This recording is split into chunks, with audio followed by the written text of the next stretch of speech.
দর্শক, আপনাদের সবাইকে সাদর আমন্ত্রণ জানাচ্ছি মুক্ত আলোচনার অনুষ্ঠান তৃতীয় মাত্রা দেখার জন্য। অনুষ্ঠানটি পরিচালনা এবং উপস্থাপনা করেছেন জিল্লুর রহমান। চলুন তাহলে সময় বললে দেখি মুক্ত আলোচনার অনুষ্ঠান তৃতীয় মাত্রা।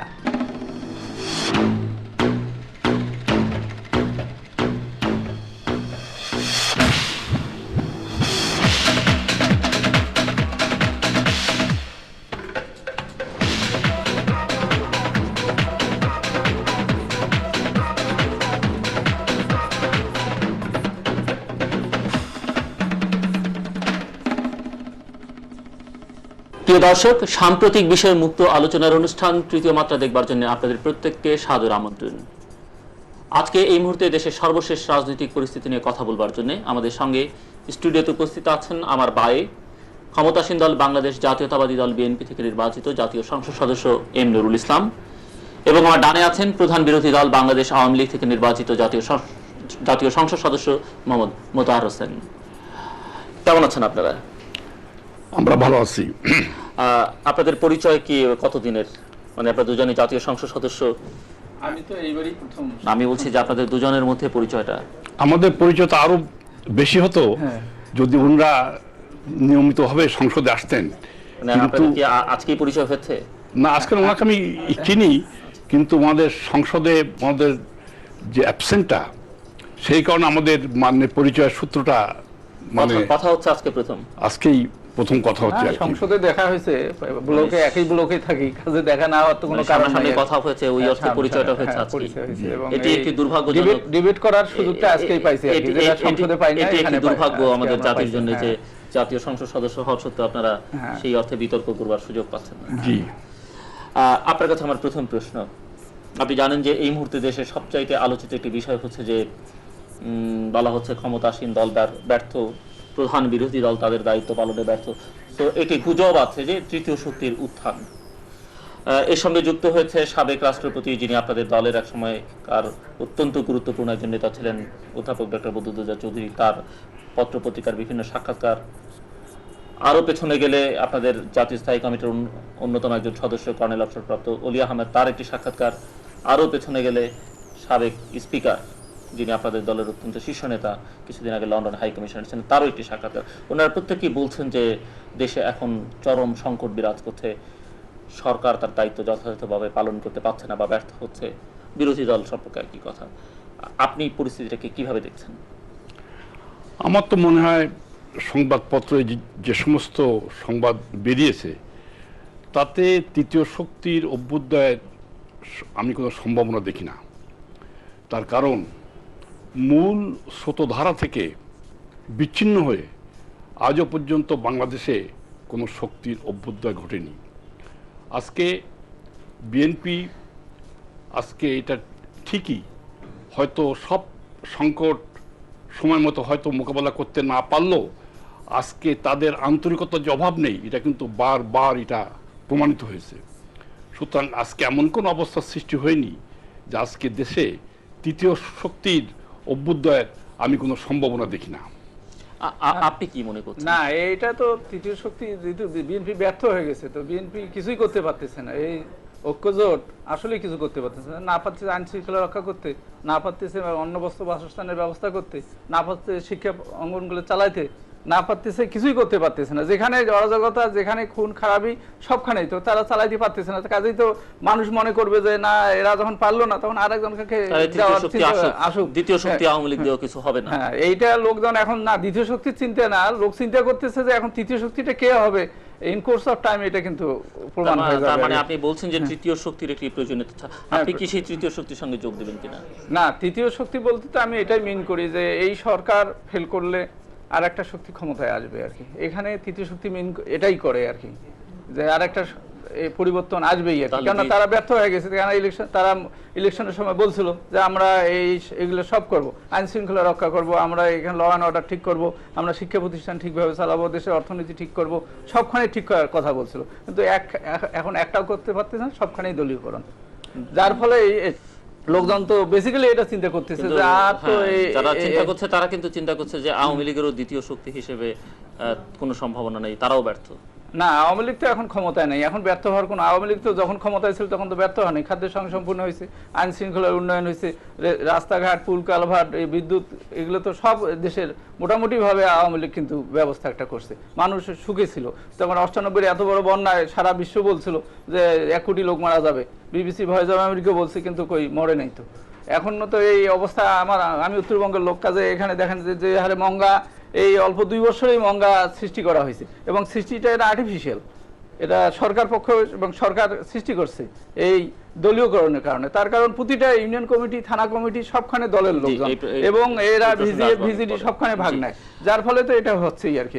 আপনি বলছিলেন যে মূল ধারার বাইরে গিয়ে কেউ কিছু করতে পারবে না, রাজনীতিতে যদি প্রধান দুটি শক্তি আওয়ামী লীগ এবং বিএনপিকে ধরা হয়, তার বাইরে গিয়ে কেউ যদি কিছু না করতে পারে, প্রয়োজন হলে তো গণতান্ত্রিক অধিকার আছে এবং সেরকম শক্তি ইমার্জ করতেও পারে। সবই আছে, কিন্তু সে হয় না।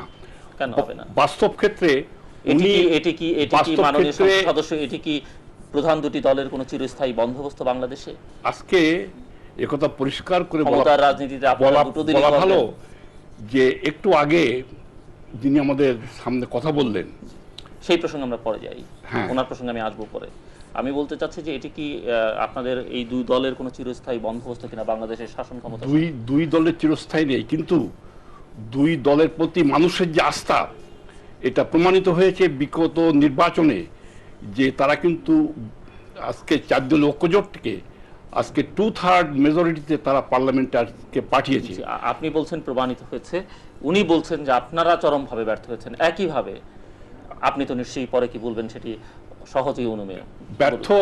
ব্যর্থ আমরা যে হয়নি, এটা আমি স্পষ্টভাবে আরো জোর গলা বলছি এই কারণে যে আজকে একটা সরকার ব্যর্থ, এটা বলার কি কারণ থাকতে পারে?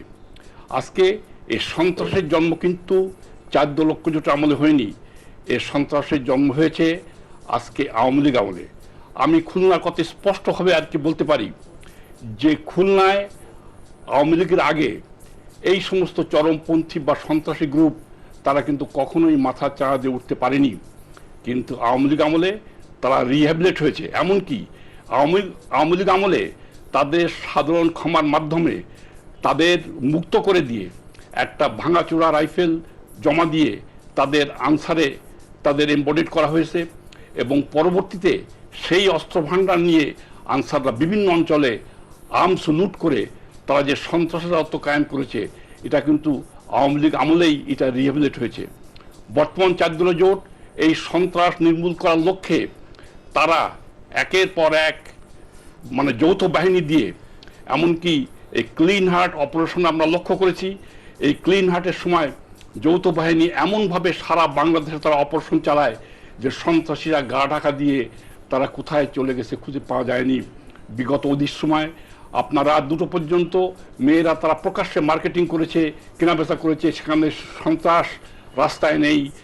সেই যৌথ বাহিনী এবং সেই যে তাদের যে অপারেশন, সে অপারেশন চালাতে যে আজকে সন্ত্রাসীরা মৃত্যু মুখে পর্যন্ত পতিত হয়েছে। দল মত নির্বিশেষে কিন্তু তখন এ সরকার তাকায়নি কে আওয়ামী লীগ কে বিএনপি, তারা আর কি দেখেছে যে সন্ত্রাসী তাকেই কিন্তু। তাতে কি আমি শুধু যদি বলি আপনার খুলনার কথাই, আপনি খুলনা বিএনপির সভাপতি, আপনি ওইখানকার সংসদ সদস্য, খুলনার পরিস্থিতি কি খুব উন্নতি হয়েছে? খুলনার পরিস্থিতি আগের থেকে নিশ্চিতভাবে উন্নতি হয়েছে এই কারণে যে আজকাল কিন্তু মঞ্জুরুল ইমামের মতো ইমামের হত্যাকাণ্ডে আমরা সবাই ব্যথিত। আমরা তার বাড়িতে 4 লক্ষ জনের সকল নেতৃবৃন্দ আর কি গিয়েছিলাম। সেখানে এই হত্যাকাণ্ড দায়ভার বিএনপির ঘাড়ে চাপিয়ে দেওয়ার যে চক্রান্ত আর কি চলেছিল, তারই ফলশ্রুতিতে বিএনপি আওয়ামী লীগের সমস্ত অফিস ঘটনা ঘটার 15 মিনিটের ভিতর র্যানস্যাক্ট হয়ে যায়, ভেঙে চুরে চুরমান করে খুলনা মানে শহরকে একটা তামা আর কি বানিয়ে দেওয়ার একটা প্রচেষ্টা আর কি চালালো। এবং পরবর্তীতে একটা চরমপন্থী তারা ফ্যাক্স পাঠিয়ে তারা এই হত্যাকাণ্ডের সকল দায় দায়িত্ব তারা নিজেরাই আর কি স্বীকার করে নিয়েছে। এবং এর কারণ ঘটনা নতুন নয়, এর আগে আওয়ামী লীগের, আপনি বলছেন ফ্যাক্স তো আপনিও পাঠাইতে পারেন, এর আগে আওয়ামী লীগের আপনার মেয়র প্রার্থী SM এ রব জাতীয় পার্টির থেকে যিনি আওয়ামী লীগের জয়েন করলেন, তিনি শোচনীয়ভাবে মৃত্যুবরণ করলেন। এবং সেই কেসটি মঞ্জুরুল ইমাম সাহেব তিনি পরিচালনা আর কি করছিলেন, এবং তখন এটা প্রমাণিত হয়েছে এটা আওয়ামী লীগের আভ্যন্তরীণ দ্বন্দ্বের কারণে রবের শোচনীয় মৃত্যু ঘটল।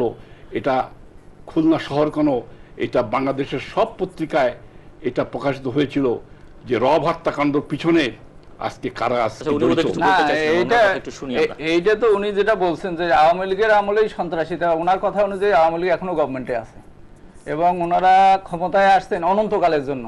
এই প্রায় 2.5 বছর চলে গেছে, 5 বছরের মধ্যে। এখনো যদি বলে যে আওয়ামী লীগ তাহলে কি গভর্নমেন্ট কি আওয়ামী লীগ নাকি? এখন তো দায়িত্ব নিছে এই সন্ত্রাস কমার, এই জেল জুলুম কমার, এগুলোর দায়িত্ব নিছে আর 4 দলীয় ঐক্যজোট। কিন্তু 4 দলীয় ঐক্যজোট দেখা গেল ক্ষমতায় আসে, যারা সন্ত্রাসীকে আওয়ামী লীগরা এই 56,000 সন্ত্রাসীকে জেলে ঢুকে রাখছিল, এনারা উইদাউট ট্রায়ালে।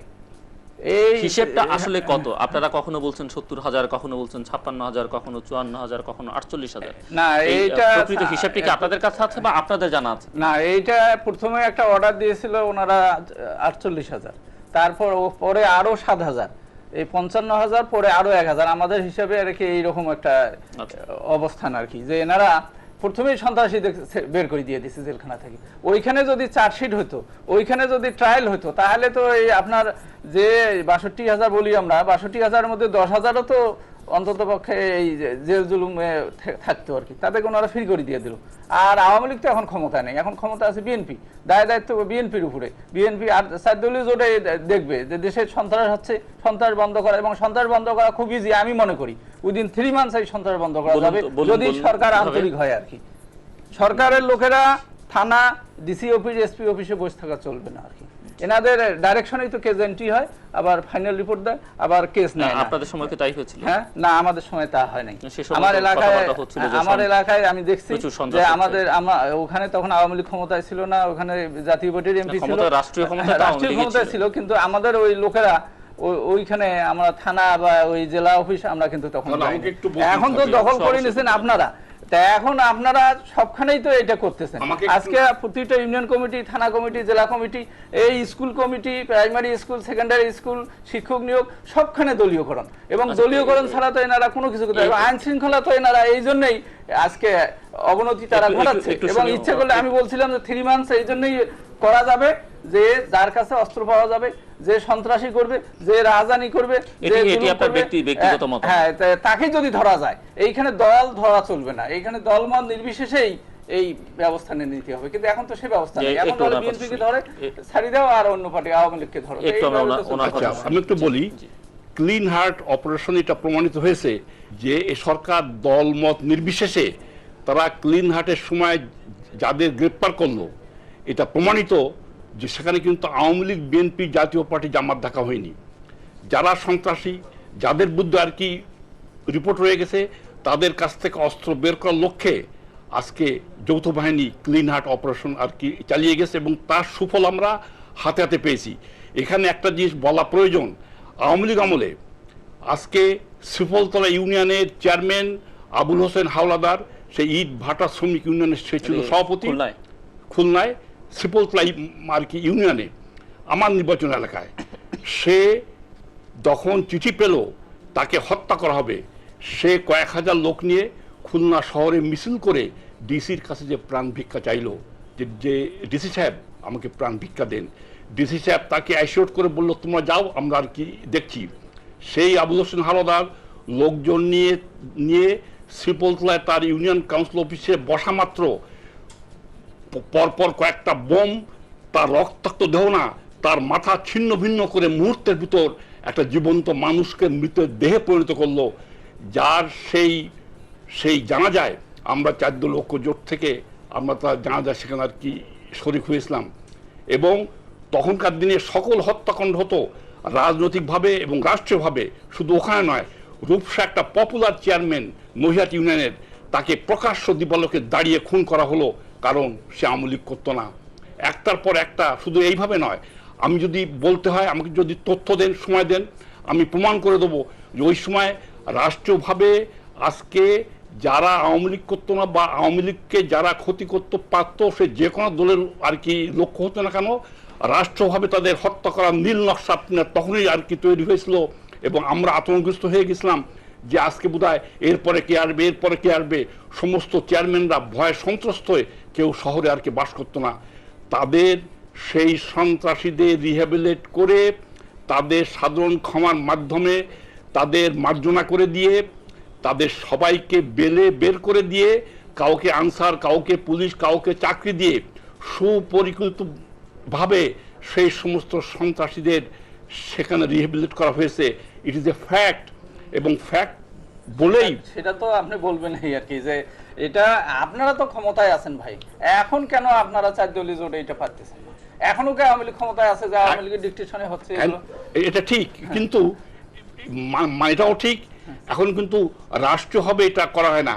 এখন যে সমস্ত খুন খাবির খবর আমরা পাই, এর 80% হচ্ছে চরমপন্থী দলের ভিতর নিজেদের আধিপত্য লড়াইয়ে একে অপরকে খুন করছে। একটু বিশেষ অঞ্চলে, আপনাদের অঞ্চলে, বিশেষ সারা করে বাংলাদেশের চিত্র, দক্ষিণ অঞ্চলে, এমনকি ঢাকা আপনি দেখবেন, এগুলো কিন্তু রাজনৈতিক উদ্দেশ্য হত্যাকাণ্ড না। আজকে মানে কোন একটা ফ্যামিলি ট্রাভেলে কি কোন একটা ব্যবসায়িক কারণে কি আপনার যে কোনোভাবে এটা কিন্তু রাজনীতির সঙ্গে এগুলো কোনো সম্পর্কিত না। আর তখন কিন্তু খুন করা হতো রাজনৈতিকভাবে, লোক বেছে বেছে, অমুক অঞ্চলের আপনার প্রেসিডেন্ট, অমুক অঞ্চলের বিএনপির নেতা, অমুক নেতাকে। কিন্তু এখন যেগুলো হচ্ছে, সরকার কিন্তু আগের থেকে এই যৌথ অপারেশন মাধ্যমে সমস্ত অঞ্চল থেকে, থানা পর্যায় থেকে সন্ত্রাসী কিন্তু সে এলাকায় টিকতে পারছে না। তারা হয় ঢাকায় আশ্রয় গ্রহণ করেছে, না অন্যত্র, যার ফলে প্রতিদিনই এই সমস্ত পলাতক সন্ত্রাসীদের ঢাকার বুকে একের পর এক আর কি গ্রেপ্তার হচ্ছে, এবং সেই সমস্ত এলাকায় সেই সমস্ত বিপদগামী সন্ত্রাসীদের শেল্টার আর কি মিলছে না। এবং আমরা এগুলোকে রাজনৈতিকভাবে তাদের পরাভূত করে তারা এমনি জনগণ বিচ্ছিন্ন হয়ে আর কি হয়ে গেছে। যদি এই অপারেশন আরও চলে, আমার বিশ্বাস তারা আর এলাকায় থাকতে পারবে না, হয়তো ঢাকায় এসে আত্মগোপন করে থাকবে, এবং পরবর্তী তার একের পর এক তারা গ্রেপ্তার হয়ে যাবে।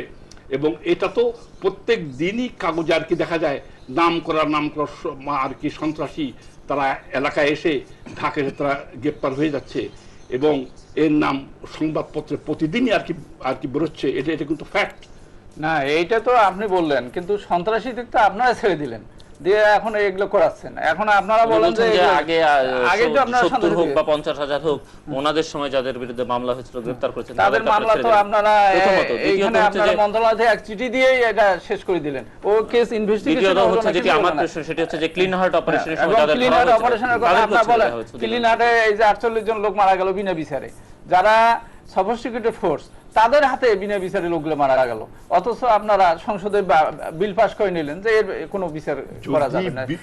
বিনা বিচারে মারার কথা বলেন, তাহলে কিন্তু আওয়ামী লীগ যে রেকর্ড স্থাপন করেছে রক্ষী বাহিনী দিয়ে, তার ধারে কাছে কিন্তু কার যাওয়ার ক্ষমতা নেই। আমরা তো বিল আনি নাই, যে এর জন্য যে ইন্ডিভিডুয়ালি অ্যাক্ট করি নাই, যে বিলও আনি নাই, যে আপনারা এটা পাস করা যাবে না। আল্লাহর গজব হিসেবে আপনারা করছেন তো এটা, আল্লাহর গজব হিসেবে রক্ষী বাহিনী ধরে নিয়ে ট্রায়ালের নামে তাদের ক্যাম্পে নিয়ে যেত, পরের দিন তাদের লাশ ভাসতো, কোনো বিচারের সুযোগ ছিল না। রক্ষী বাহিনীর সামনে দাঁড়ানোর মতো খুলনায় একজন সিভিল সার্জন রক্ষী বাহিনী কেন অ্যারেস্ট করলো এই প্রশ্ন করতে, যে সে লাঠির বাড়ি খেয়ে রক্তাক্ত অবস্থায় সে অচেতন হয়েছিল, এবং রক্ষী বাহিনী এসেছিল একটা আল্লাহর গজব হিসেবে, যাকে টার্গেট করবে তার পিটুতে তার লাশ হস্তান্তর করা ছাড়া কেউ জ্যান্ত অবস্থা রক্ষী বাহিনী ক্যাম্প থেকে বেরিয়ে এসেছে এর কোনো প্রমাণ পাওয়া যায়নি। আপনি তো যেটা বলছেন যে আপনারা আবার স্বীকারও করেন না যে আপনারা ব্যর্থ হয়ে সেনাবাহিনী নামাইছিলেন, আপনাদের ব্যর্থতার কারণে এটা। কেন আপনারা সিভিল সোসাইটি, আমরা যারা সিভিল গভর্নমেন্ট আছি, যারা গণতান্ত্রিক সরকার আছি, আমরা কেন মোকাবেলা করতে পারতেছি না? এবার আমাদের ব্যর্থতা, এবং আপনারা এটা করতেছেন না। করলে তো আপনারা, যেহেতু আইন আছে, আইনের যদি ইমপ্লিমেন্টেশন থাকতো, আইনের প্রয়োগ থাকতো, তাহলে এইটা করা লাগতো না। আজকে এই সেনাবাহিনীকে নামায় যাকে তাকে মানের জন্য যখন মাননীয় প্রধানমন্ত্রী যখন ক্লিন হার্ট অপারেশনের ঘোষণা করেন, সে সময় কিন্তু এটি প্রশংসিত হয়েছিল। না, প্রশংসিত হলো, এটা পার্লামেন্টে, এটা পার্লামেন্টে আসে নাই, এটা কোনো ক্যাবিনেট মিটিং এ পাস হয় নাই, বা দেশবাসী জানে না। রাতের অন্ধকারেই আর্মি নামায় দেওয়া হলো। কি হলো জানিয়ে- যে ধরলো জানিয়ে করলে তো আরো না হবে না। জানিয়ে না, এই যেহেতু এই গণতান্ত্রিক ব্যবস্থা আমাদের দেশে আছে সেহেতু আমি ইচ্ছে করলেই সব করতে পারবো না, তাহলে তো পার্লামেন্টারি ফর্ম অফ গভর্নমেন্টের দরকার নাই। তাহলে তো আমরা- গণতন্ত্র মানেও কিন্তু যা ইচ্ছা না তাই করা না। না যা ইচ্ছে তাই না, কিন্তু যিনি এর ধারক এবং বাহক তার তো এই পার্লামেন্টে পাস করতেই হবে ভাই, পার্লামেন্টের কথা বলতেই হবে এই কথা। কিন্তু পরিকল্পিতভাবে হত্যাকাণ্ড হলে তখনকার দিনে আরো অনেক নজির তো আছে। তখনকার দিনের চিন্তা তো এখন করে লাভ নাই, এখন তো আপনারা আপনাদের নেত্রীর এক বান্ধবীর তার সন্তান লাশ ধরে নিয়ে 16 না 32 টুকরো আর কি করা হয়েছিল, তার তো ছবি সর্বত্র আর কি এখন তো বেরিয়েছিল। ওইটা অনেক পুরোনো কথা বলছেন, এখন আপনাদের সময় তো দেখা যাচ্ছে এখন আমাদের গভর্নমেন্ট, আপনাদের গভর্নমেন্টের সরকার চালাচ্ছে না, আর এক ভবন থেকে সরকার চালানো হচ্ছে, এবং যার ফলে নিত্য নৈমিত্তিক ভাবে আমরা বিভিন্ন সমস্যার ফেস করতেছি। যে গভর্নমেন্ট কয়টা, কোন গভর্নমেন্ট এখন, হাওয়া ভবন গভর্নমেন্ট না আমাদের প্রাইম মিনিস্টার গভর্নমেন্ট চালাচ্ছে, এইটা তো আমরা এখন আমরা নিজেরাই উদ্বিগ্ন হয়ে পড়ছি। ওনাদের দলের চেয়ারপারসন দলীয় কার্যালয়, হ্যাঁ দলীয় কার্যালয় ওনারা এই পর্যন্ত স্বীকার করেননি। এটা আমাদের দলীয় কার্যালয়, প্রধানমন্ত্রীর কার্যালয় যে হাওয়া ভবন থেকে এইটা ডিক্লারেশন আজ পর্যন্ত হয় নাই। আমাদের সাক্ষাৎকার নেওয়া হয়েছে হাওয়া ভবন থেকে, যেখানে প্রধানমন্ত্রী নিজে সেই নমিনেশন বোর্ড গঠন করে আমাদের প্রত্যেককে ইন্টারভিউ দিয়ে কিন্তু আমাদের নমিনেশনটা ওঠা হচ্ছে প্রধানমন্ত্রীর কার্যালয়, এটা হাওয়া ভবন না। প্রধানমন্ত্রী না, আপনাদের দলের চেয়ারপারসন, দলের কার্যালয়, সরি দলের চেয়ারপারসনের মানে কার্যালয়, এখানে দলীয় কর্মকাণ্ড হয় এবং সেখানে আমাদের ফার্স্ট জয়েন্ট সেক্রেটারি আপনার তারেক রহমান যেখানে অফিস করেন, এবং এখানে অফিস তো অনেক আগে করছে উনি, জয়েন্ট সেক্রেটারি তো সেদিন হলেন, এটা অফিস তো আপনার বহু পুরানোর কথা। এটা আমাদের দলীয় এইটা ওই প্রশ্নটি খুব দলীয় গুরুত্বপূর্ণ, আমরা যেটা নিয়ে কথা বলছিলাম। উনি বলছিলেন যে আইন শৃঙ্খলা পরিস্থিতির উন্নতি হতে পারে যদি দলের কোনো প্রভাব না থাকে স্থানীয় প্রশাসনে। আপনি কি মনে করেন? দলের প্রভাব যে নেই তার কারণ এখন যেখানে আপনি খোঁজ করে দেখেন, এবং এটা আপনি পেপার ওয়ার্কও আর কি দেখেন, আজকে এই যৌথ বাহিনী অভিযান কিন্তু দলমত নির্বিশেষে মানে এটা হচ্ছে।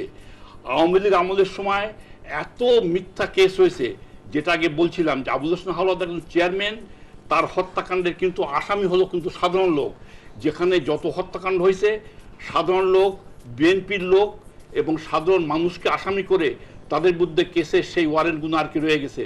পরবর্তীতে সেই ওয়ারেন্টের আপনি বলছেন আপনার অ্যারেস্ট করতে আমার এলাকায় তো ছাড়া পাইছে সব ক্রিমিনালরা, আপনার দেখা গেছে যে যেখানে মার্ডাররা তারা তো ছাড়া পেয়ে গেছে। বিএনপির লোকও আপনার সেই সন্ত্রাসী তালিকাভুক্ত হওয়ার ফলে সেই আওয়ামী লীগ আমলে শত শত কেস মিথ্যা কেস মানে করার ফলে তারা আজকে তারা মিথ্যা কেসে তারা আসামি হচ্ছে এবং তাদের কোর্টে বিচার হয়ে তারা সেখান থেকে তারা খালাস পেতে হচ্ছে। আমরা কিন্তু সেদিক থেকে কোনো দুর্লক্ষণ করিনি। কোনো বিএনপির নেতা থানায় বসে থেকে কখনো কাউকে গ্রেফতার করতে হবে প্রতিদিনই দেখতেছি, আমরা এই প্রতিদিনই স্লিপ যাচ্ছে, আপনারা দেখতে চান আমি দেখাবো যে এই কেসটা নেওয়া যাবে, এটা নেওয়া যাবে না। এটা প্রতিটা থানা এবং প্রতিটা জেলা অফিস এখন কন্ট্রোল করতেছে এনারা, যে কেস কোনটা নেওয়া যাবে কোনটা নেওয়া যাবে না। এই যে সন্ত্রাস, আমার জেলা লালমনিরহাটে সন্ত্রাস কিন্তু আমরা জীবনে দেখিনি। সেখানে সোহেল হত্যা হলো দিন দুপুরে, আজ পর্যন্ত কই সন্ত্রাস দমন আইনে তো ওই কেস যায় নাই, আজ পর্যন্ত সেই কেসের আসামিরা সন্ত্রাস দমন আইন তো এখন নাই দেশে না, কিন্তু সন্ত্রাসী কেসে তো তাদেরকে কাউকে ধরা হচ্ছে না, আসামিরা প্রকাশ্য দিবে। কিন্তু একটা জিনিস আপনি অবশ্যই ওই সন্ত্রাস আপনার ওই খুলনায় ছিল, এখন এক্সপ্যান্ড করছে আমার জেলা পর্যন্ত, লালমনিরহাট পর্যন্ত। আমার একটা জিনিস অবশ্য আপনি প্রশংসা করবেন, দ্রুত বিচার আইন পাশ করে এই সরকার কিন্তু একটা ঐতিহাসিক দায়িত্ব পালন করছে। আজকে কোনো মার্ডার কেসে এত দ্রুত কিন্তু বিচার করে তাদের ডেথ সেন্টেন্স দেওয়া কিন্তু অতীতে কোনো সম্ভব হয়নি। দ্রুত বিচার আইনে তো আপনারা সব কেস আনতেছেন না, আপনারা পিক আপ করে আপনাদের যেটা মনে পছন্দ হচ্ছে সেই সব কেস নিয়ে আসতেছেন। এটা বলেন এইটা তো আপনারা দ্রুত বিচার আইনে সব কেস আসার কথা, সবগুলো কেস আসলে আজকে আমরা এই প্রশ্নটা করতাম না, কিন্তু আপনারা তো এটা বেছে বেছে কেস আনতেছেন। দ্রুত বিচারটাকে আমাদের ট্রায়ালে নিয়ে যেতে হবে, বিচার আইনে বলেন দিতে হবে। ঢাকার বুকে যে সমস্ত নৃশংস হত্যাকাণ্ড হয়েছে এবং ঢাকার বাইরে যে সমস্ত নৃশংস হত্যাকাণ্ড হয়েছে, বলেন যে কোন কেসটা সেখানে যে আপনার ক্যাপিটাল পানিশমেন্ট পাচ্ছে না, ডেথ সেন্টেন্স হয়ে যাচ্ছে, এবং এটা স্বল্প সময়ের ভিতর, অর্থাৎ বিচারটাকে জনগণের গোড়া আনার লক্ষ্যে এই সরকার কিন্তু একটা ঐতিহাসিক ভূমিকা পালন করেছে বিনা- এই দ্রুত বিনা বিচার আইন সাক্ষ্যতে করে। আপনারা লোক ডেথ সেন্টেন্স দিতেছেন, এটা আজকে না আগামীকাল আপনারাও এটা ভোগ করবেন, যে দেখবেন যে আমার সাক্ষী সবুত ছাড়াই এমনি আপনারা 7 দিনে একটা কেসের ট্রায়াল করে আপনারা মার্শাল্লাহ কোর্ট নাকি দেশে মার্শাল্লাহ চলছে, যে আপনারা মার্শাল্লাহ, কিন্তু মার্শাল্লাহ তো দ্রুত আপনারা দ্রুত বিচার দ্রুত বিচার আইনে কিন্তু আপনার আসামি পক্ষ আর কি বাদী পক্ষ সমান সুযোগ পায়, কিন্তু এটাকে ত্বরান্বিত করা হয়। তার কারণ আইনের মানে প্রকোষ্ঠ যদি বছরের পর বছর কেস ঘুরতে ঘুরতে সেই বিচারের বাণী নীরবে নিভিতে কাঁদে, এই সরকার কিন্তু তার বিরুদ্ধে সোচ্চার। 7 দিনে 41 জনের সাক্ষ্য নিয়ে 7 দিনে ওই কেস ইনভেস্টিগেশন করে চার্জশিট দিয়ে আপনি ট্রায়াল করে বিচার করলেন। এই রকম ওই দ্রুত বিচার মানে এই যে রাতারাতি আমি টার্গেট করি যে একে ডেথ সেন্টেন্স দিয়ে দেবো, তাহলে তো বিচার হবে না, এটা তো অবিচারই হবে। সেখানে কিন্তু যে কেসগুলো প্রমাণিত হয়েছে, আপনার সেই যে বুশরা হত্যা মামলা, সেই যে কিশোর হত্যা মামলা, যাদের ডেড বডি খুঁজে পাওয়া যায়নি তাদের মস্তক কেটে নিক্ষেপ করা হয়েছে, এবং সেই সমস্ত চাঁদাবাজ এদের বিচারের জন্য আমি মনে করি এ সরকার একটা যুগান্তকারী আর কি ব্যবস্থা করেছে, যার ফলশ্রুতিতে আজকে এই সমস্ত কেসগুলো আজকে কম হচ্ছে। আজ কিন্তু হঠাৎ করে ইচ্ছে করলেও ছিনতাই করা যাচ্ছে না। এবং আজকে আপনি দেখেন এই যে ঈদের গণে বর্তমান মানে সরকার আর একটা দ্রুত বিচারের আর কি লক্ষ্যে আজকে ঈদের সময় ঢাকা সর্বত্র আজকে যেভাবে পুলিশ ম্যাজিস্ট্রেট বিডিআর দিয়ে আজকে মবকে নিয়ন্ত্রণ করছে, এখানে কিন্তু আইন শৃঙ্খলা পরিস্থিতি পরিকল্পিত ভাবেও কিন্তু অবনতি করা যাচ্ছে না এই সরকারের দেওতার কারণে। আপনি কি বলতে চাইছেন মাননীয় সংসদ সদস্য যে পরিস্থিতিটা অনেক উন্নতি হচ্ছে? এটা তো পরিষ্কার পরিস্থিতিটা সন্তোষজনক জায়গায়, সন্তোষ জায়গায় বলবো না, এটা উন্নতি করার জন্য সরকার আপ্রাণ চেষ্টা চালিয়ে যাচ্ছে। যে চেষ্টা করার উন্নতি হওয়া দুইটা তো এক জিনিস হলো না ভাই। এইটা আপনি যেটা বলছেন যে চেষ্টা করছেন, কিন্তু উন্নতি হয়েছে এই কথা আপনারা কোনোভাবেই বলতে পারেন না। তাহলে যদি আপনার কি মনে হয় যদি আজকে আপনারা ক্ষমতায় থাকতেন আপনারা এই পরিস্থিতির উন্নতি করতে পারতেন? আমি মনে করি যে কিভাবে করতেন? আমি মনে করি যে এটা পারা যেত যদি দলমত নির্বিশেষে আমরা এই কাজটা করি প্রথমত। আর দ্বিতীয়ত যাদেরকে ধরা হবে, যার কাছে অস্ত্র পাওয়া যাবে, যাকে সন্ত্রাসী করতে দেখা যাবে, তারা যদি কোনো দলের পরিচয় না পায়। আপনারা কি এই কাজটা অতীতে করেছেন কখনো? মানে আপনাদের সেই ট্র্যাক রেকর্ড আছে? হ্যাঁ আছে, এরকম আমরা করছি, চেষ্টা করছি আমরা তখন। কোথায় আছে? হ্যাঁ এই আপনি তখনকার দিনের পেপার পত্রিকা খোঁজেন যে ঢাকায় কয়টা প্রতিদিন খুন হয়েছে, এখন আপনারা খুঁজে বাইর করেন, দেখেন যে প্রতিদিন পেপার খুঁজলেই যে ঢাকায় মিরপুরে, সেদিন দেখেন মোহাম্মদপুরে, সব জায়গায় খুন হচ্ছে। তাই এখন তো এই সমস্ত নেশরাব খুন কিন্তু এগুলো একটাও কিন্তু পলিটিক্যাল মার্ডার না, কিন্তু আওয়ামী লীগ আমলে পলিটিক্যাল মার্ডার আছে, সাধারণ লোকের জানমাল যেখানে করা হতো রাজনৈতিক ভাবে। আমি তো বললাম আবুল হোসেন আপনার সেদিনের ঘটনা, আমরা তো ঢাকায় দেখতেছি, আমরা তো আমরা খুলনা দেখি না, যেটা ঢাকায় প্রতিনিয়ত আমরা দেখতেছি যে এখানে কিছুই করতে পারতেছেন না, এবং কি পারা যাচ্ছে না কেন, এর কারণ তো দেখা যাচ্ছে এটাই যে আমরা থানায় যাই জিজ্ঞাসা করি কেন এটা এ করলেন ওসি সাহেব, কলে উপরের নির্দেশ। আরে উপরের নির্দেশ কোথায়? কোথাকার চৌধুরী আসমান থেকে নির্দেশ আসছে? কয় না ভাই চৌধুরী আসমান না, আশেপাশ থেকে নির্দেশ আসছে। এখন আমি আমার চাকরি রাখবো না, আমি ট্রান্সফার ঠাড়াবো না, আমি আবার জনগণের কাজ করবো? বিভিন্ন থানায় সামান্য গাফলতির কারণে তারা সাসপেন্ড হচ্ছে, তারা ড্রেন দেওয়ার সেই জায়গা থেকে আপনার ট্রান্সফার হচ্ছে, দল ধরে আর কি বদলি হচ্ছে, নতুন ভাবে সেখানে ওসি নিয়োগ হচ্ছে। কোথাও কোনো কাজের গাফিলতির কোনো রেকর্ড আপনি বর্তমানে দেখাতে পারবেন না। এইটা তো ভাই আপনি বললে হবে না, এইখানে প্রতিটা প্রমোশন প্রতিটা পোস্টিং হচ্ছে যে কোন ব্যাচের কোন সালে রিক্রুট হয়েছে সেই অনুযায়ী। তো এই যে এখানে তো আপনারা ক্লিয়ারে করে দিচ্ছেন যে এরা আমাদের লোক, আমাদের কাজ করবে, তা আসে দেখতেছেন যে আপনারা তো সন্ত্রাসী নিয়োগ করে রাখছেন আগে থেকে, যার ফলে তো তাদের দ্বারা এই কাজ কোনোভাবেই সম্ভব না। খারাপ লোকের দ্বারা ভালো কাজ করা সম্ভব। যে দলীয়করণ করে না তা প্রমাণ হচ্ছে জাতীয় সংসদে আওয়ামী লীগ আমলে যে পজিশনে ছিল, অ্যাকচুয়ালি আমি নিজে জানি একটা লোকও কিন্তু ডিস্টার্ব হয়নি। এমনকি পুলিশের কর্মকর্তা বলেন, কাস্টমস কর্মকর্তা বলেন, আইন শৃঙ্খলা যে এই সরকার দলীয় কোনো বিশ্বাস করে না। তার কারণ হচ্ছে আমাদের এখানে ও লেভেল নেই যে এক দেশ বঙ্গবন্ধু বাংলাদেশ, আমরা কখনো একথা বলি না। আমরা জনগণের আমরা আশা আকাঙ্ক্ষা, আমরা নির্বাচনের সময় যে ওয়াদা করেছিলাম সেই ওয়াদা কিন্তু এক নেতা এক দেশ বঙ্গবন্ধুর বাংলাদেশ, সেই ৭১ সালে ভাই জয় বাংলা বলে আমরা কিন্তু স্বাধীনতা যুদ্ধে গেছি, আপনিও বলছেন, আপনার না। নেতাও বলছে। কাজে আপনি এখন তো অস্বীকার করলে হবে না এই কথাটা, এটা কি তো করে আপনাকে অস্বীকার করবো? হ্যাঁ, এইটা তো জি, আপনাদের শোনেন, স্বীকার করতেই হবে। যখন- আপনাদের নেতাও সেদিন স্বাধীনতার ঘোষণা বলছিল ঘোষক হিসাবে যে আমি on behalf of our great leader Bangabandhu Sheikh Mujibur Rahman সে তো আমি ঘোষণা করতেছে। তখন তো যেমন একটা ঐতিহাসিক এবং দায়িত্ব পালন করেছে। ওনার জীবদ্দশাতে উনি কোনোদিন আজকে- বলেন নাই যে আমি এই জাতির আমি এই স্বাধীনতা যুদ্ধের আমি ঘোষণাকারী, এই কথা কিন্তু ওনার জীবদ্দশায় উনি বলেন নাই। 7ই মার্চে- এবং উনি ঘোষণা দেওয়ার পরও আপনি দেখেন উনি যুদ্ধ করছে, যুদ্ধে উনি একটা ফোর্স তৈরি করছে, Z force, Z force. S force, K force, এই 3টে ফোর্স তৈরি করছে, আর্মি ছিল, তার সর্বাধিক ছিল ওসমানী সাহেব।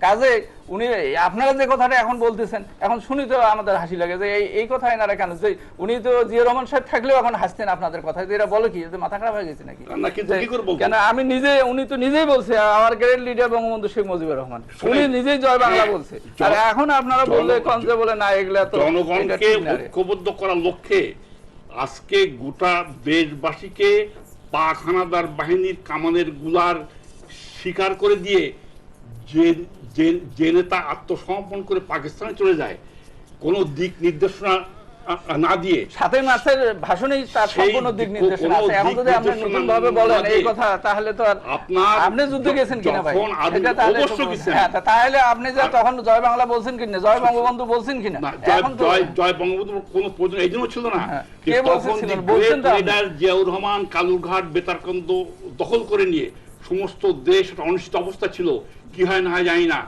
আপনার আর্মি ক্র্যাকডাউন, আপনার গুলিবিদ্ধে হাজার হাজার লোক মারা যাচ্ছে, সেই সময় জিয়াউর রহমানের একটা কণ্ঠস্বর, we are in a war, আমরা হানাদার বাহিনীর সঙ্গে যুদ্ধে আছি, এই একটা কণ্ঠস্বর কিন্তু গোটা জাতিকে উদ্বেলিত ঐক্যবদ্ধ করেছিল।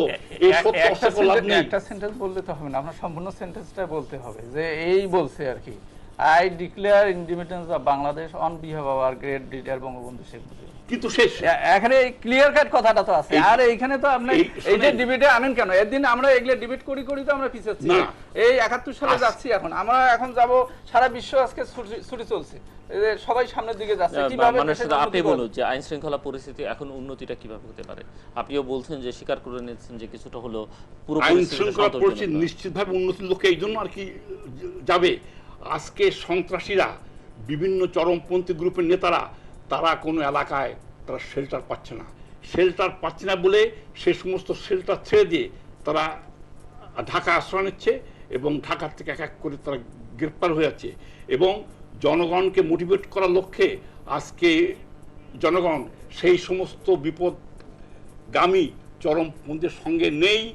এবং আজকে যদি আমরা রাজনৈতিকভাবে ওদের আমরা মোকাবেলা করছি এবং জনগণ থেকে তারা বিচ্ছিন্ন তেমনি হয়ে গেছে, চরমভাবে আর কি মানে জনগণ থেকে আর কি বিচ্ছিন্ন হয়ে যাবে। এবং যে কারণে আজকে একটা পর একটা যৌথ বাহিনী দিয়ে সমস্ত বাংলাদেশের বিভিন্ন থানা পর্যায়ে আজকে যেভাবে আজকে অপারেশন হচ্ছে, হয়তো এতে কিছু এক্সেস হলো, কিন্তু মূল লক্ষ্য হচ্ছে সন্ত্রাস আর কি না, মুক্ত কিন্তু করা, এটা পরিলক্ষিত। আপনার কথাই আসি, এক্সেস হবে কেন? ডিসিপ্লিন ফোর্স কেন এক্সেস করবে? এবং এইটা তো কোনোভাবে এবং মানা যাবে না। এই যে- তাদেরকে একটা দায়িত্ব দেওয়া হয়েছে, মিশন দেওয়া হয়েছে যে তোমরা অস্ত্র উদ্ধার করো, সন্ত্রাসী ধরো। এবং- কিন্তু সেখানে এবং সন্ত্রাসী এই- ধরতে যায় একজনের আপনার চক্রান্তে মেরে দিল বিনা বিচারে, এটা তো আপনার বগমূল শোনেন, না যে আপনার আমাদের এইভাবেই এই- এটা তো করা যাবে না। গণতন্ত্রের আমরা উত্তরণ করতে হবে, করতে গেলেই আমাদের টলারেন্স থাকতে হবে, এবং টলারেন্স থাকতে আমি গেলেই তো- আমাদেরকে এইসব করতে হবে। আমি তো আগে বলেছি এই সরকার অত্যন্ত সতর্কতার সঙ্গে হচ্ছে। আমি একটা এক্সাম্পল দিই, আজকে যেখানে খুনখাবি আজকে বেশি হচ্ছে, আমি খুলনা কথা বলবো, এটা হচ্ছে সেই তাদের নিজেদের দলের আধিপত্য বিস্তারের লক্ষ্যে সেই চরমপন্থী দল বিভিন্ন গ্রুপে ভাগ হয়েছে, একে অপরকে খুন করছে। এবং এই সংখ্যা হচ্ছে 80% কি না, আপনার 90%। সাধারণ মানুষ কিন্তু এর মানে ভিকটিম হচ্ছে না। আধিপত্য লড়াইয়ে সন্ত্রাসীরা বিভিন্ন দলে বিভক্ত হয়ে একে অপরকে খুন করছে এবং তা নির্মূল হয়ে যাচ্ছে। এটা কিন্তু প্রমাণিত সত্য। এইটা আপনার নির্মূল হচ্ছে না। আমার এলাকারই এক ওসি আপনার এলাকায় ছিল, সে বলে সন্ত্রাসীদের ওসিকে মাসে চাঁদা দিতে হয়। তার আপনার সাধারণ লোকের ওখানে কি ব্যবস্থা নিয়েছেন আপনারা? না। সাধারণ লোক তো কোনো প্রশ্নই আসে না, যারা আর্ম ফোর্স, যারা রেগুলার সেখানে অস্ত্র নিয়ে ঘোরে, সেই পুলিশ আমি তো অন্য প্রসঙ্গে চাই। উনি বলছিলেন যে সর্বত্র দলীয়করণ হচ্ছে। হ্যাঁ, সর্বত্র তো দলীয়করণ। দেখেন আপনার স্কুল কমিটি থেকে বিভিন্ন প্রাইমারি জায়গায় স্কুল কমিটিতে দেখবেন চিঠি আছে 2 জন করে বিএনপির সদস্য নিতে হবে, সেকেন্ডারি স্কুল কমিটিতে নিতে হবে, কলেজ কমিটি দিতে আমি একজন সংসদ কার সদস্য। চিঠিটা কার? হ্যাঁ, ওই জেলার মন্ত্রী, দায়িত্বপ্রাপ্ত মন্ত্রী। না, হ্যাঁ, ওটা চিঠি দিচ্ছে। এমন এবং আমি কোনো একজন চিঠি, সংসদ সদস্য। এমন যদি চিঠি আপনি দেখাতে পারেন যে সেই জেলার দায়িত্বপ্রাপ্ত মন্ত্রীর এই ধরনের কোনো চিঠি আছে যে বিএনপির লোক 2 জনকে নিতে হবে, তখন হ্যাঁ আছে, চিঠি আছে। আমি আমার কাছে চিঠি আছে, কোন আমি মন্ত্রী? দেখাতে আপনি বলতে পারবেন? আপনি আমার স্পেসিফিক জেলার মেনশন দায়িত্বপ্রাপ্ত মন্ত্রী আসাদুল, হ্যাঁ, তারই চিঠি আছে। আমি যতদূর জানি, এবং আমি ওইখানে সংসদ সদস্য 2টা, আমার উপজেলা হাতীবান্ধা এবং পাটগ্রাম, এই ওখানে কলেজ আছে 8টা, একটারও আমি সভাপতি না। কি আছে, বিএনপি সেক্রেটারি, বিএনপি সাংগঠনিক সম্পাদক, বিএনপির সভাপতি, এটা ঠিক না। এরাই সবাই। কলেজ কমিটি রেজলিউশন করে যদি কাউকে দেয়, আইনগতভাবে দেয়, ওইখানে চিঠিতে আপনারা বলে দিয়েছেন এইটা দায়িত্বপ্রাপ্ত মন্ত্রীর অনুমোদন ক্রমে নিযুক্তি না, এবং আমার জেলায় আমার কনস্টিটিউয়েন্সিতে তাই করছে। আমি এমন কোনো চিঠি দিয়ে পাইনি। আমাকে যেমন অনেক কলেজ তারা বাই রেজলিউশন তারা আমাকে সে কলেজ কমিটির তারা সভাপতি বানায় অনুমোদনের জন্য, তারা আর কি আপনার পাঠিয়ে দেয়। সেখানে কোনো আপনার আপনি তো ভাই আপনার এলাকায় সংসদ সদস্য, আপনি সভাপতি আছেন, আপনি আমিও তো আপনার মতো একজন সমযোগ্যতা সম্পন্ন লোক, বেতন ভাতা বা সামাজিক স্ট্যাটাস সমান। তা আপনি যদি ওইখানকার কলেজের স্কুলের সভাপতি হইতে পারেন, তা আমি আমার এলাকায় হইতে পারবো না কেন? না, কোনো কারণ নেই। সবখানে দলীয়করণ। আপনি এই যে টিআর কাবিখা, এই কাজের বিনিময় খাদ্য, কাজের বিনিময় টাকা, কোনটা আমাদের দিচ্ছেন? ইভেন আপনাদের দৃষ্টি একদম শাড়ি পর্যন্ত, লঙ্গি পর্যন্ত চলে গেছে যে ওইখানে আওয়ামী লীগের লোকজনক দেওয়া যাবে না। তা আর বাকি থাকলো কোথায়? আমি তো এটা ঠিক আছে। শোনেন, আপনার যে থানা পর্যায়ে যে সমন্বয় কমিটি আছে, সেখানে দলীয়ভাবে যে সমস্ত চেয়ারম্যান নির্বাচিত হবে তাদের মানে টিওনো প্রকাশ্য মিটিং আহ্বান করে সেই সব মিটিংয়ে ডিস্ট্রিবিউশনটা হয়। এখানে কিন্তু চেয়ারম্যানই মেন। লোকাল সেলফ গভর্নমেন্টে চেয়ারম্যানদের করতে কিন্তু এই সরকার বাড়িয়ে দিয়েছে, তার সামান্য পরিমাণ কমার কোনো লক্ষণ নেই। চেয়ারম্যানদের আপনার রেজলিউশন করবে, সেখানে আপনার এমপি মাত্র এমপির সঙ্গে পরামর্শক্রমে, কিছুই না, জাস্ট এ টক, আজকে এই মাল পাওয়া গেছে, এই মাল এমপির সঙ্গে পরামর্শক্রমে আপনার প্রকল্প চূড়ান্ত তালিকা তৈরি করতে হবে। আপনাদের চিঠিতে আছে এই কথাটা? না, আমাদের চিঠিতে নেই। হ্যাঁ, না আছে। আপনি এই সব কারণে আপনার এলাকায় কোনো কাজ করতে পারেন না, কোনো কাজের কোনো প্রশ্নই আসে না।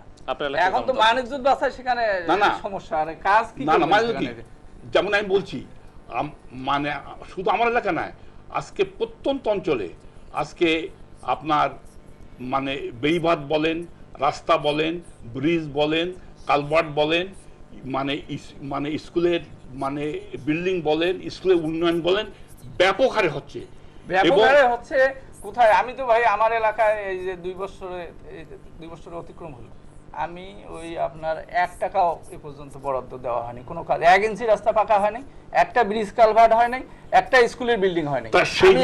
আমি ওপেন চ্যালেঞ্জ করতেছি, আমার এলাকা কি বাংলাদেশের বাইরে? এবং আপনারা এই কয়দিন আগেও দেখেন পেপারে কই আপনারা চ্যালেঞ্জ করেন নাই।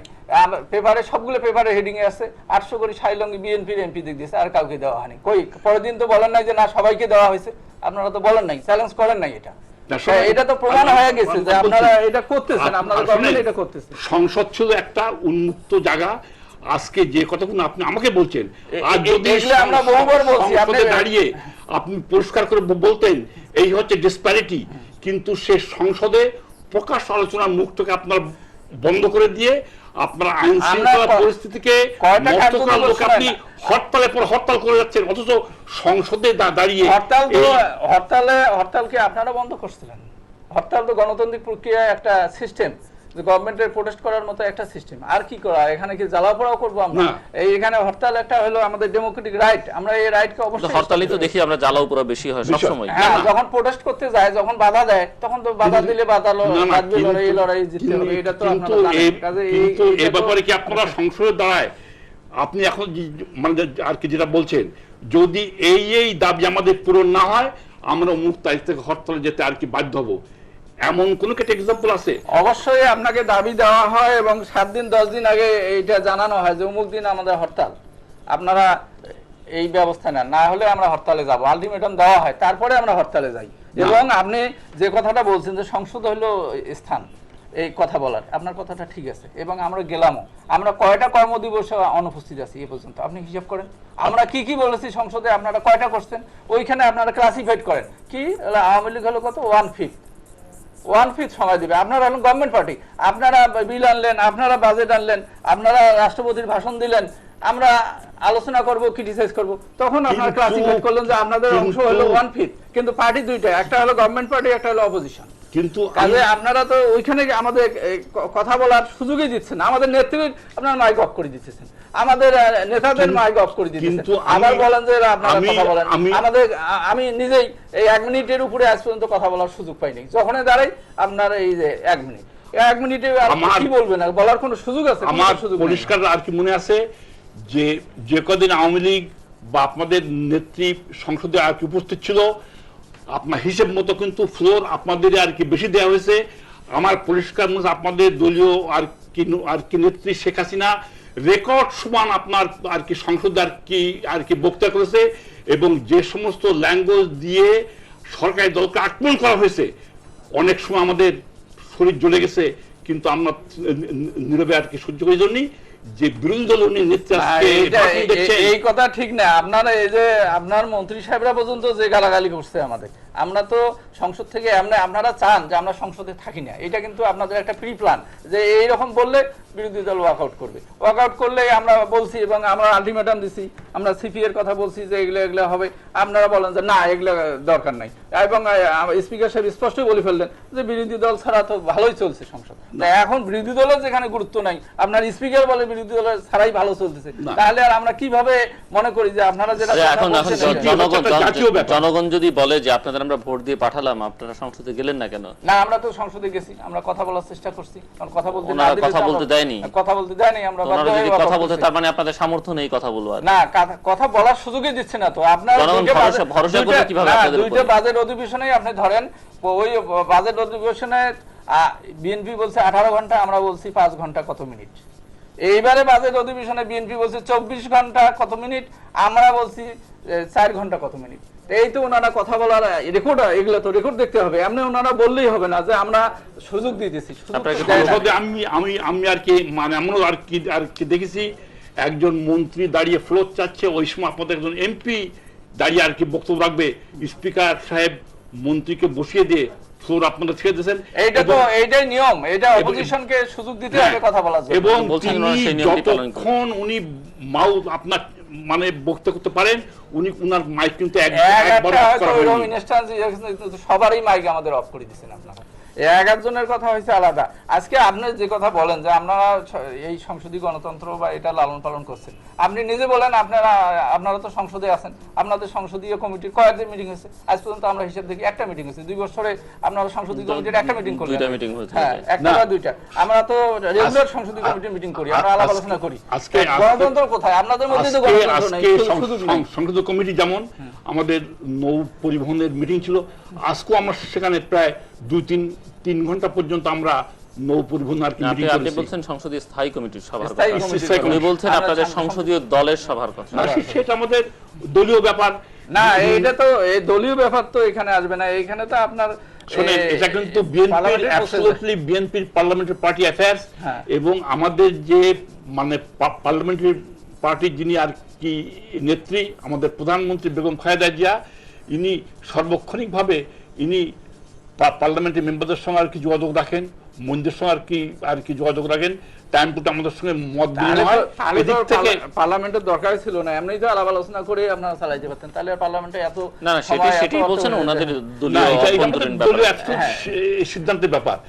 আজকে শুনেন, আজকে আওয়ামী লীগ পার্লামেন্টারি পার্টি কটা মিটিং করবে, কটা বৈঠক করবে, এটা অ্যাবসলিউটলি তাদের ব্যাপার।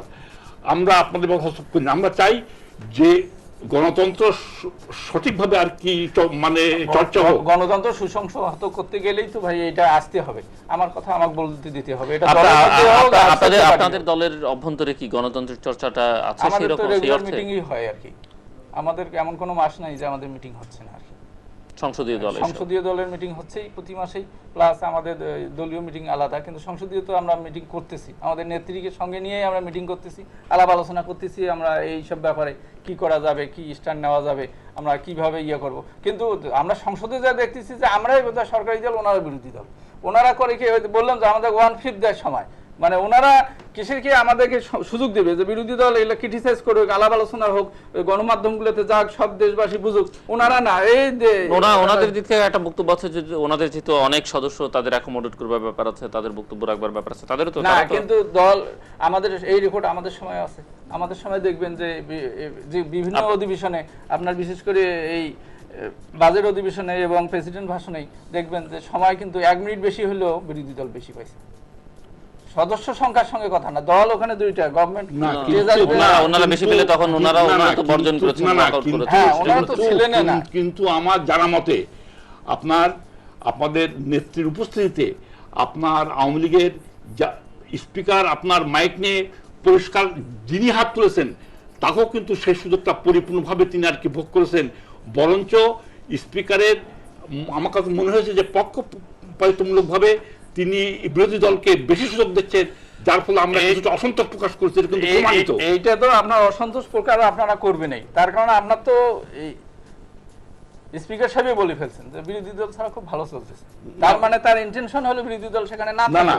উনি তো নিজেই বলেননি আজকে সিপির মতো একটা সম্মেলন, এটা কোনো দলের না, এটা একটা রাষ্ট্রের। আপনার সিপিএ কে টানে আনছেন আপনারা। আমরা প্রথম থেকে আপনাদের বললাম, আমাদের ডেপুটি লিডার বারবার আপনাদের চিঠি দিল যে যারা সংসদ সদস্য নয় তাদেরকে এই কমিটিতে নেওয়া যাবে না, আপনারা নিলেন। শেষে আবার বললেন যে ঠিক আছে আমরা নিছি, আপনারাও দেন দুই একটা না, কিন্তু এইটা তো কোনো না, বাদ দিলেন তো অনেক পরে, পানি যখন ঘোলা হয়ে গেছে তখন আপনারা বাদ দিলেন। কিন্তু আমরা যখন বলছিলাম যে সংসদ সদস্য ছাড়া এই কমিটিতে আসতে পারবে না কেউ, তখন তো আপনারা আমাদের কথা শুনলেন না। আপনারা তো শেষে যখন দেখলেন যে সিপিএর নেতারা আসলো তখন আপনারা বললেন যে ঠিক আছে তাহলে আমরা বাদ দিলাম। কিন্তু আমরা যখন বলছিলাম তারপরেও আপনারা চেষ্টা করছেন যে ঠিক আছে আপনারা বাদ দেন, আপনারা দুইজন দেন, আমরা দুইজন দিছি, আপনাদের আনার জন্য বিশেষ করে এবং সেখানে সর্বোত্তক প্রচেষ্টা চালানো হয়েছে। এমনকি বহু জায়গা সেখানে বাদ দেখে দেওয়া হয়েছে। এমনকি আমি নিজে জানি সেই আপনার ইয়েতে সেই আর কি মানে আর কি অধিবেশনে শেখ হাসিনার নাম প্রিন্টেড হয়েছে যে উনি সেখানে আর কি বক্তব্য রাখবেন, তাকে সমমর্যাদায় এবং আওয়ামী লীগের যারা বক্তব্য রাখবে এদের নাম কিন্তু আজকে আমাদের সংসদ ভুল ক্রমে কিন্তু বাদ দিনি। এটা আমরা এটা কোনো বিএনপি সম্মেলন না, এটা একটা দেশের জাতীয় প্রশ্ন। এবং এই যে সম্মেলনটা আজকে যে আপনার ইউরোপিয়ান মানে কান্ট্রিজ থেকে যে সমস্ত দেশ এসেছিল, আজকে তারা প্রশংসা করে গেছে যে আমাদের বাংলাদেশের এই ধরনের একটা সম্মেলন করার মতো কিন্তু উই আর ওয়েল ইকুইপড। না, আপনারা এটা তো বলেন, এটা কথার কথা বলেন, আপনারা আমরা চাই না যে এটার কোনো, যার ফলে আমরা ইন্টারফেয়ার করতে যাইনি। আমরা ঠিক আছে এটা দেশের যখন আপনাকে মনে হয় না যে এই সম্মেলনটিতে ওনারা যেটি করেছেন ভুল করেছেন, যদি আমি ধরেও নি ওনারা ভুল করেছেন, আপনাদের যাওয়া উচিত ছিল যে না, এনারা তো প্রথম থেকেই শুরু করছে। প্রথমে ক্ষমতায় আসে আমাদের দল তো সিপিএ এবং ন্যাম দুইটা সম্মেলন আমাদের দল আমরা ধরে নিতে পারি যে ওনারা আপনাদেরকে যেভাবে চালাতে চাইছেন আপনারা সেভাবেই চলছেন না। সেভাবে আমরা চলছি না। আমরা তো বিভিন্ন মিডিয়াতে বলছি যে আমরা কেন যাচ্ছি না, আমাদের বহুবার চিঠিপত্র দেওয়া হয়েছে। এবং প্রথমেই ওনারা বললেন ন্যাম সম্মেলন কি বললেন, ডেড হর্স।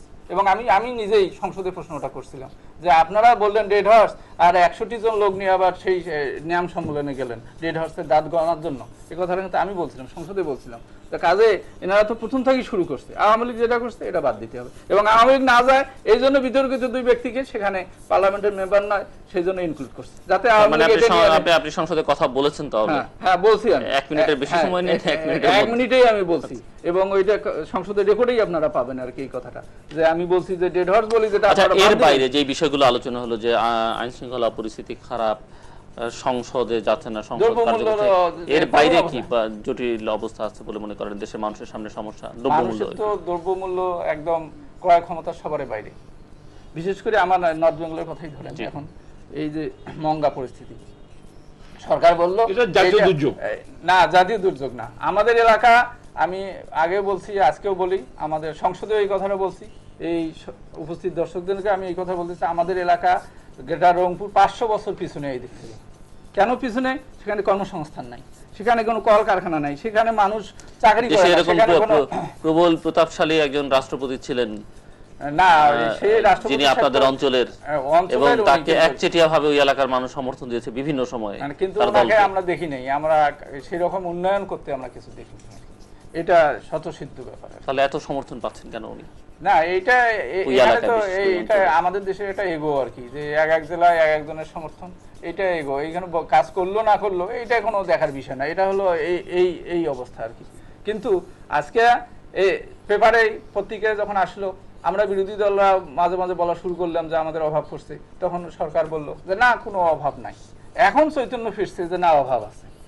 যেখানে আপনারা বিগত আমাদের সরকারের সময় দেখবেন এখন কি পরিস্থিতির উন্নতি হচ্ছে? মঙ্গা পরিস্থিতির মঙ্গা পরিস্থিতির তো উন্নতি এখনো হয় নাই, মানে আগের চেয়ে একটু ভালো। এটা একটা প্রাকৃতিক দুর্যোগ না, প্রাকৃতিক দুর্যোগ প্রতি বছরই আমাদের ওইখানে গেটার রংপুর দিনাজপুরে ভাদ্র আশ্বিন কার্তিক 3টে মাস কোনো কাজ নাই আমাদের। আজকে কাজ না হলে আজকে খাবার নাই, এটা হলো বাস্তব অবস্থা।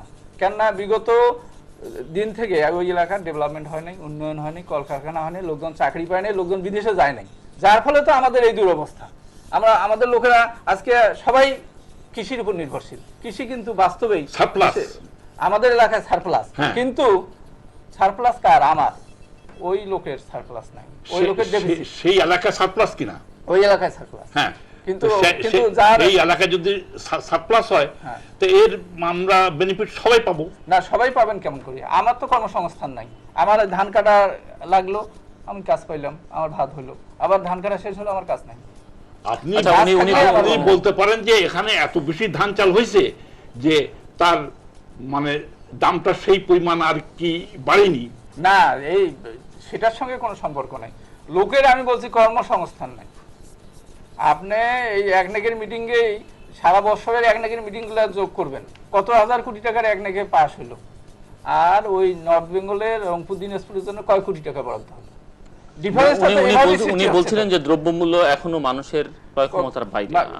অবশ্যই বাইরে। আপনার বর্তমান সরকার নিত্য প্রয়োজন জিনিসের জন্য ধরতে গেলে একদম ওজিএল করে দিয়েছে। আজকে ওজিএল করেন না ডিজিএল করেন, এটা তো কোনো বিষয় না। আপনার দায়িত্ব হলো এটা কন্ট্রোল করা। পেঁয়াজের দাম কমানোর লক্ষ্যে ট্যাক্স পর্যন্ত উইথড্র করা হয়েছে। হাজার হাজার টন ইন্ডিয়া থেকে পেঁয়াজ এসে সয়লাভ হয়ে যাচ্ছে দেশ। আপনি আগে দেখলেন না যে আপনার পেঁয়াজ এত শর্ট আছে? এখন কেন আপনি ওজিএল সব ট্যাক্স ফ্রি করে দিলেন?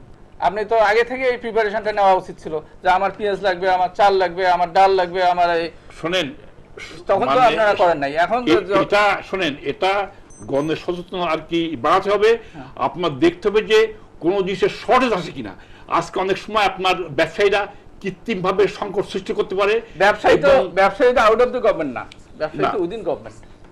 তাহলে কেন আপনারা ব্যর্থ হচ্ছেন? যে এই যে হোটাররা হোট করতেছে, আপনারা ব্যর্থ হচ্ছেন? আমরা আর কি মনে করি এর আপনার দাম ক্রমান্বয়ে আর কি কমে আসছে, যেহেতু আর কি সামনে ঈদ, এবং এই কারণে আজকে লোকের ঈদ বোনাস পাচ্ছে, পয়সা কড়ি পাচ্ছে, প্রত্যেকের একটা পারচেজিং পাওয়ার হচ্ছে। ঈদ বোনাস কতজন পায় দেশের? কয় পার্সেন্ট? 3% লোক পায়, আর 97% তো পায় না। তাহলে আপনারা তো 3% চিন্তা করলে তো আপনি পেপারে আর কি পড়ে দেখেন যে মিডনাইট পর্যন্ত আমি বোনাস পাচ্ছি, আমার জন্য বাজারে যা দাম বেশি, আর যে বোনাস পায় না তার জন্য কম, এরকম তো কোনো ব্যবস্থা নাই। আসলে আপনি যেটা বলতেছেন যে এটা আপনারা দ্রব্যমূল্য কন্ট্রোল করতে ব্যর্থ হয়েছেন, এবং একটি কারণে ব্যর্থ হয়েছেন যে আপনারা আগে থেকে এটা চিন্তা করেন নাই। আপনার যদি এরা হোটাররা, আপনার কথাই ধরলাম, হোটাররা কন্ট্রোল করছে, গভর্নমেন্ট কি করছে? গভর্নমেন্টের তো তখন উচিত ছিল ওই জিনিসের উপরেই মাল বেশি করে আনে মার্কেটে ছাড়লে, যখন মার্কেটে সাপ্লাই বেশি থাকবে, ডিমান্ড তো কমে যাবে অটোমেটিক।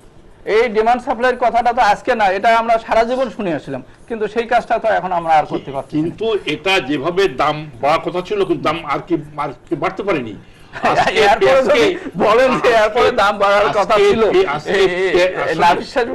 আজকে পেঁয়াজকে ওজন করে দিয়ে পেঁয়াজে কিন্তু ফ্ল্যাট করে আর কি আজকে দেয়া হয়েছে, এবং তেল বা শোনেন, এইটা তো করলেন ওই চিনিতে, যেটা করলেন চিনি যখন দেখলেন যে শর্টেজ ছিল, চিনি আনলেন না। তারপর করলেন কি, যে ঠিক আছে নিয়ে আসো চিনি, সব ওজিল করে সব ট্যাক্স মকুব করে চিনি আনলেন। এখন দেশের সবগুলো কলকারখানার চিনি ওইখানে পৌঁছতেছে, গলে পানি বাড়ি হইতেছে চিনি।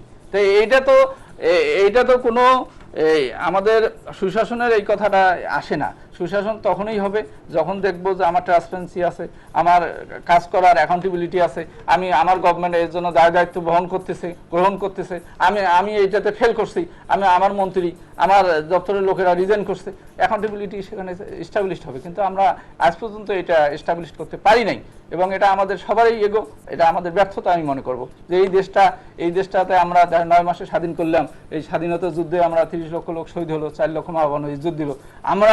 আমরা তো ব্রেভ জাতি, আমরা সাহসী জাতি, 9 মাসে সশস্ত্র যুদ্ধ করে আমাদের স্বাধীন করছি। সেটা যদি আমরা করতে পারলাম, তা আজকে এইসব কন্ট্রোল আমরা কেন করতে পারবো না? আমি মনে করি ইট ইজ ভেরি ইজি। তখন কিন্তু সমস্ত জাতি ঐক্যবদ্ধ হয়েছিল, কোন বিশেষ আর কি নেতার নেতৃত্বে না, গোটা জাতি ঐক্যবদ্ধ হয়েছিল। এই কথা আপনার ঠিক না। বাহিনীদের আমরা ট্রেনিং নিছি, ট্রেনিং এ জয় বাংলা জয় বঙ্গবন্ধু করে প্রতিটা অপারেশনেই গেছি যে জয় বাংলা জয় বঙ্গবন্ধু বলছি। এই কথা যদি আপনি এখন বলেন, এটা কিন্তু একটা আপনার যারা আপনি তার বলতে চান যে আপনার এই মুক্তিযুদ্ধ কি আওয়ামী লীগের একক সম্পত্তি? এটা বাংলাদেশের জনগণের সম্পত্তি। কার ডাকে যোগ দিছে ভাষণ, মানে যাক তো বঙ্গবন্ধু রেসপন্স মার থেকে দিছে। আজকে বঙ্গবন্ধু কেন আজকে তিনি সেনাবাহিনীর হাতে নিজেকে সমর্পণ করে এই যুদ্ধের থেকে তিনি বহু দূরে অবস্থান করলেন?